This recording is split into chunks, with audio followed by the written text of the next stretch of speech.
Welcome to the Lock Shop with Nielsen and Hustler, powered by Coolbet Canada.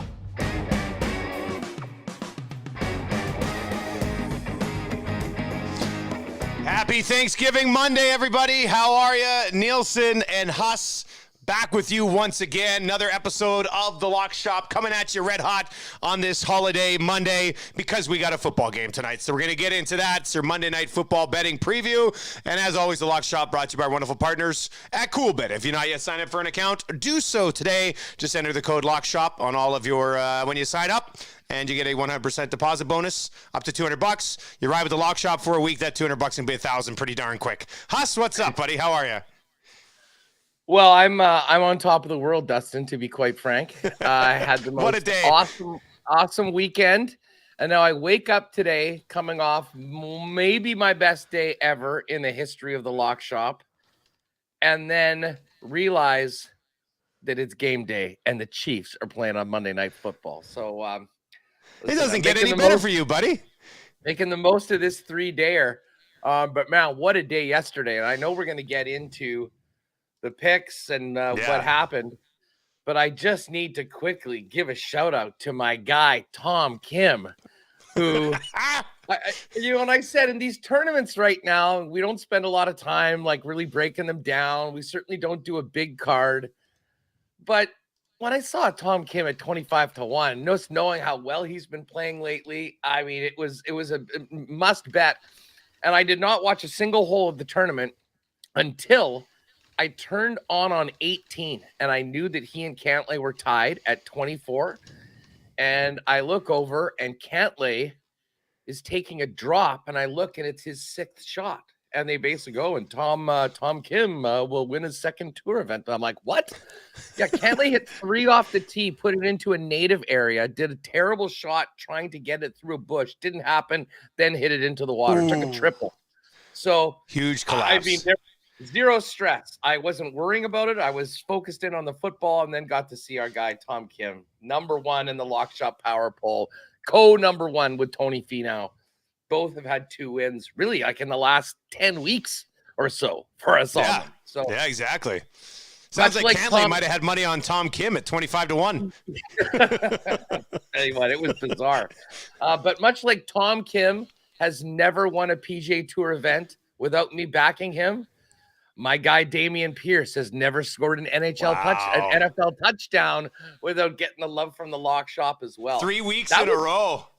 That was nice to hit that. And listen, I was on Houston to cover the 7. Listen, I wasn't thinking they were going to win outright, and that's a big step back for Jacksonville, to be honest. Big time. I mean, they had that great start. They had a hot start against Philly, gave up 29 in a row, and you sort of thought that this would be the get-right game. And I was expecting we were going to get quite a bit from both offenses. Apparently not. But Houston got that big win. And then, of course, I mean, 4-0 on the best bets. I had to sort of sweat it out last night with the Bengals, but once they got that touchdown, we're up by 1. You know, it was going to be one way or the other. So we ran that. The partner parlay came through, and by the way, well done. What a parlay! What a parlay! We can hero with both of ourselves because I was worried about that 7 on Minnesota and say, you know what, let's just get the half point to 6.5. And my God, if you would have seen me as they came back to score the touchdown and then the focus on the 2-point convert, because the 2-point convert was everything in that scenario. And then obviously the Philly game too. I mean, we talked about how it was a bit of a fishy line. I didn't know about it. You took it down to 2.5, which was all we needed to get the 3-point win. And then the plus Bills. 460. The Bills took quite care of it. I believe we're now 3-5 for the Lock Shop partner parlay through 5 weeks. Yeah, no, that's good. That's nice. And they're usually pretty big numbers. So, let's keep it rolling, buddy. Let's just dive right into, by the way, we need to get to it because I got to talk about it with somebody. I didn't have a radio show this morning. The roughing the passer call on Tom Brady yesterday looks as rigged as you can possibly be. Like, honestly, that officiating crew looks like they were told, hey, if anybody touches Tom Brady, you got to call it roughing the passer. Like, that's what it looks like, because I don't know how else you're supposed to spin it. That was pathetic. Dude, and listen, people that have listened to my show for a long time know I've been bitching about Tom Brady for 20 years. So, I mean, take this for what it is worth. However, in a game that all of a sudden had gotten close, it's a 6-point game in the fourth quarter. They sacked them and are getting the ball back. To have that be called roughing the passer. And to be honest with you, Brady's reaction when he went down, it looked like he tried to kick the guy. When I saw the flag, I thought that Brady was getting a penalty on top of the sack already. Well, anyone else, that's probably what happens. It didn't happen with TB12. Just brutal. They got bailed out. What can I say? Atlanta, though, 5-0 against the spread. You might be able to beat them, but you're sure not covering against them. But they deserved a better fate. Jerome Boger, whatever. I'm shocked that he's still in the league, to be honest with you. And that was a perfect example of why yesterday. And I know there were some bad calls elsewhere in that game, but my God, I mean, you'd almost think at a certain point, if those are these like game-defining penalties, at what point is there an option to go back and review it like we've seen some other things? Like, I wouldn't be surprised in a year or two, and especially when it comes down to how much is tied up and in money on these games, and the fact that the NFL has sort of embraced that right now. I mean, that's a terrible, the roughing the passer up here. League. It hasn't ruined the game, man. No. It's fine. I mean, pull the trigger on him. Let's do it. All right, let's get into it. And this is usually good news when Lock Shop rides together on things. And I thought I was getting clever, taking KC over 30.5. And then I saw you roll in with KC over 30.5 as well. And I said, you know what? I think it's just the best play on the total tonight. So we've got a lot to get to. But let's start. We're both on Kansas City here, Huss. I don't think this is a homer play from you by any stretch of the imagination with the way that the Chiefs have played against the Raiders. But lay it out for me, buddy. Well, listen, I think the Chiefs are much better than the Raiders. I think that Patrick Mahomes owns primetime games, and I think that they're very cognizant of the fact that the Bills just did what they did to Pittsburgh yesterday, and they will be meeting them next Sunday at Arrowhead Stadium. And I think this is a time for the Chiefs to come out and make a statement that, you're going to see the two best go head-to-head next week. And I think that they want to be clicking on all cylinders, especially offensively, going into this game. And I think the Raiders are a sort of a nice opponent to make that happen. Now, before we get into it, I just will tell you, I was looking around today. If you're on the Chiefs, the best number you're getting anywhere is at Coolbet and at the best number. I've seen it at 7.5 in a lot of places. It's still 7 right now, and it's only minus 104 on either side. So certainly from a value side of things for betting, Coolbet continues to drop the best lines for us, so we appreciate that. And then the total on this game is 52. I was sort of thinking about the possibilities. Like, I certainly think if I had to go one way or the other on the over under for the game, I'd probably take the over. Yeah. But at the same time, I'm not entirely sure whether we get into a game where maybe the Chiefs have a big lead right now and really sort of just cool it in the back and try and let the defense take over. The one thing I do know is I think the Chiefs are going to score their points. And we talked about this yesterday with the Buffalo-Pittsburgh. I said, you know what, never mind the game. What about the Bills team total? 30.5, the exact same number. The Bills cashed that like 2 minutes into the second half. I think that we'll see. I mean, we know what they did against the Bucs, who I think defensively are a much better team than the Las Vegas Raiders last weekend. So I like the Chiefs with the 7.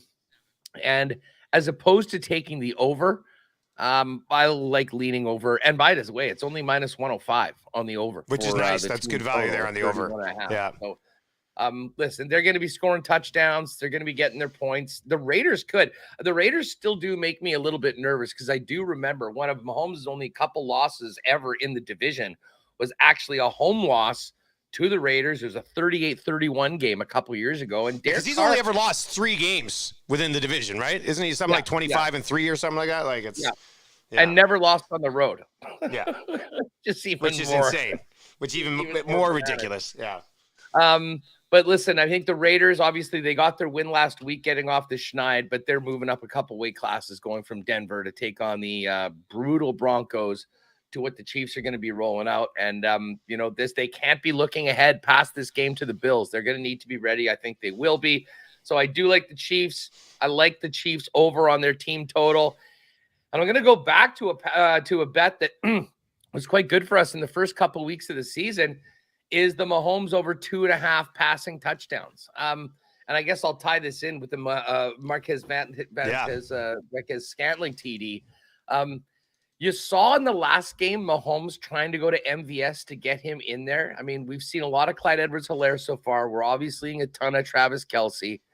But I think it's time, and Mahomes is going to try to get a few of the guys that really haven't been big parts of the offense so far in. You got Juju Smith-Schuster. Juju's at plus 140. MVS is a plus 195. I have a feeling MVS might be a little bit more of a red zone target, so we're going to go with him on the plus 195. But I love Mahomes at plus 138 for over 2.5 passing touchdowns. And by the way, one that I didn't add in, but I will certainly get on and endorse, Josh Jacobs. His rushing total is 61.5. The Chiefs have been at the top of the league for preventing rushing. And I think with the amount of points that we expect the Chiefs to score, I'm not sure the Raiders will be spending very much time running the football. I think they're going to need to air it out and air it out often. I'm not sure what the number on Derek Carr attempts is, but I'll bet that is way over. I think they'll be passing the football all day long. So you combine what the Chiefs have done against the run with the situation that I think the Raiders will be in most of the night. And I love the under 61.5 on Josh Jacobs as well. Yeah, it kind of ties into one of my plays as well. Similar reasoning. I mean, I'm with you on KC, obviously, right off the bat. I just think, the Raiders, a couple of things on the Raiders, they got the win, which is huge for them. I do think they've been a little bit unlucky along the way so far this season, but I still don't think, well, I know for a fact they're not as good as I thought they might have been this year, but I'm still not sure if they're even something we classify as like a lower end good team, which I thought they'd be a good team. I'm not sure they're a lower end good team right now. The 0-3 record was magnified by the fact that all the other bad teams had somehow won a game or tied a game. Yeah. And then you think back to the way that they choked away that game against the Cardinals.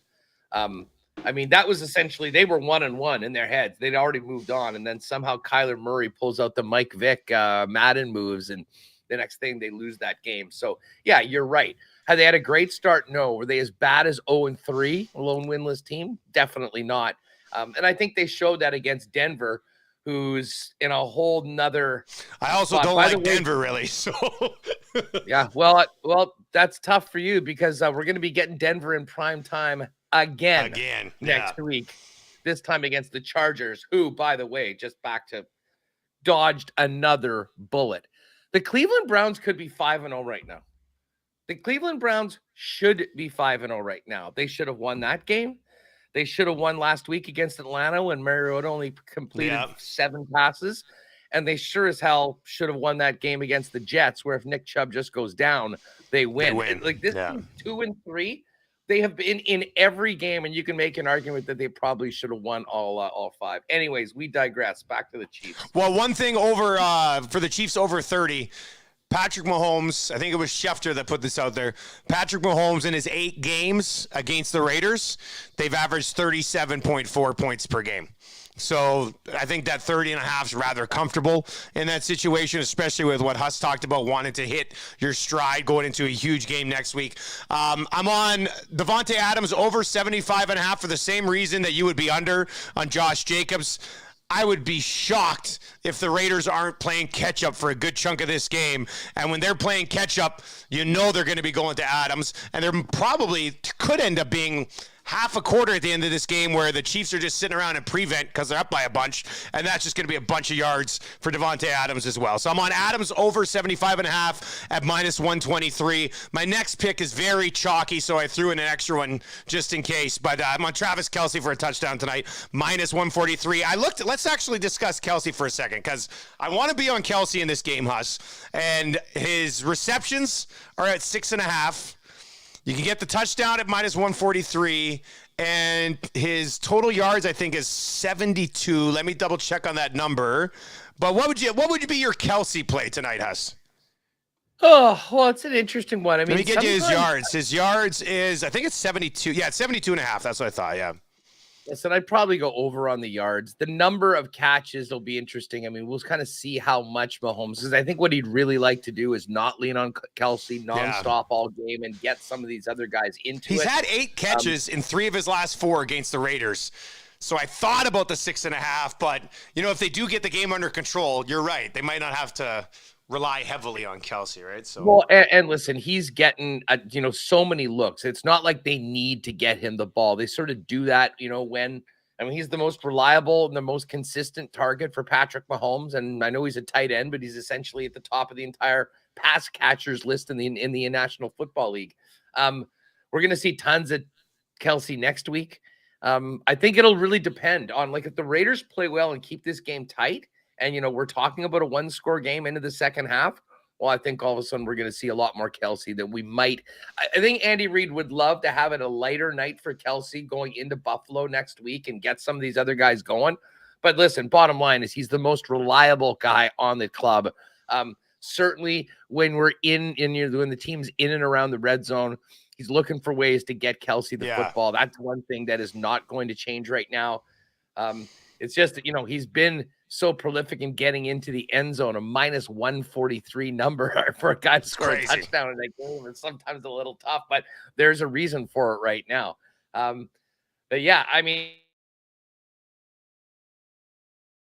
I think, we'll really get a big lead and run away with it, kind of like what we saw in Tampa. I think it goes down that one particular game script, and maybe we don't have as much Kelsey.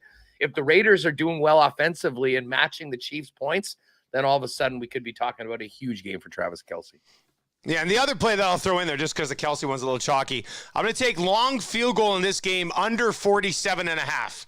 Because, I think the Chiefs are going to march consistently, and the Raiders aren't going to be in a spot where they should be settling for long field goals, right? I think this is a team that's going to have to try to keep pace with the Kansas City Chiefs in this football game. So there's not a lot of time to settle for 50, 52, 53-yard field goal attempts when you're at midfield and it's 3rd and 2. You might as well be or 4th and 2. You might as well be going for it in those situations if you're going to keep pace with the Kansas City Chiefs. So I'm going to take long field goal under 47.5 at minus 114. Well, the funny thing about that one is the health of the 2 kickers. Like Dan Carlson, I think, is out. If I'm not mistaken, I think it's Mason Crosby, the former Packer kicker, that's kicking for the Raiders tonight. And he has had the one thing, he's pretty accurate, but I mean, even back at his old spot, he was never a guy that was banging 60-yarders all the time.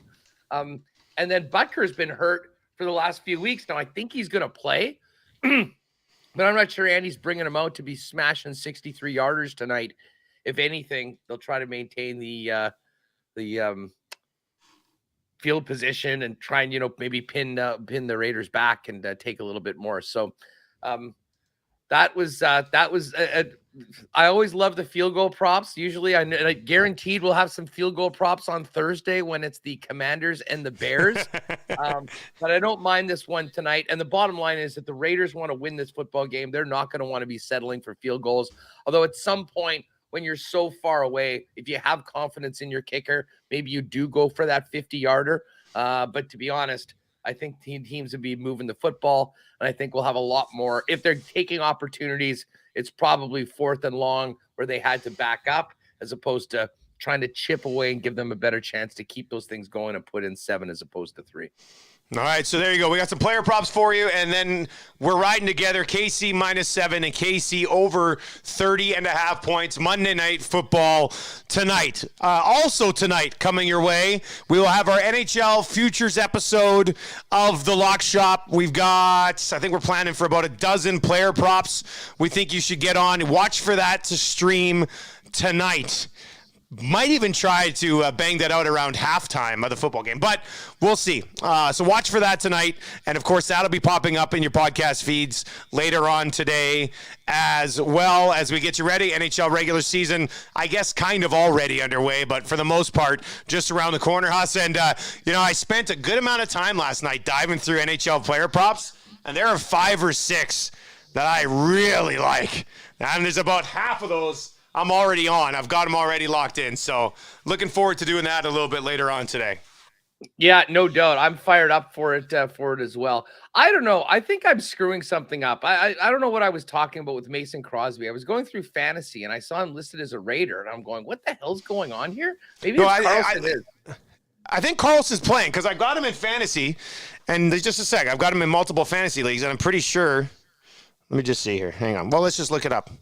Maybe I was just so delirious from the other things. I'm now inventing things that have happened. But I was going through my lineup and going, wow, Raiders, Mason Crosby. I must have missed that. I know that the Chiefs have had issues. And that Amendola guy that missed the kicks for the Chiefs against the Colts, he got signed by the Cardinals and missed that kick against the Eagles to tie that one up at the end of regulation last night.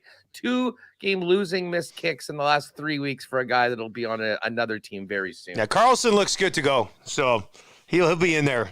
But valid point on the Chiefs and status of their guys and the health of their guys. So I like the under 47.5. I think the Raiders aren't going to be able to settle for field goals in this game. At least you should have that mindset that you shouldn't be settling for long field goals in this this football game tonight. So we've got. Well, go ahead. Just saying, for those of you watching live, I apologize for my all caps fake news report about the Raiders kicking situation. That being said, I'm still with Dusty on the under 47.5. All right, there we go. NHL Futures episode on your way tonight. Thank you very much for hopping on board with the Lock Shop. Enjoy the Monday Nighter, and we'll be back talking some fantasy tomorrow right here on the Lock Shop podcast feed, all brought to you by our partners at CoolBet. Huss, I guess we'll talk to you later today, bud. You got it, folks. Enjoy Monday night.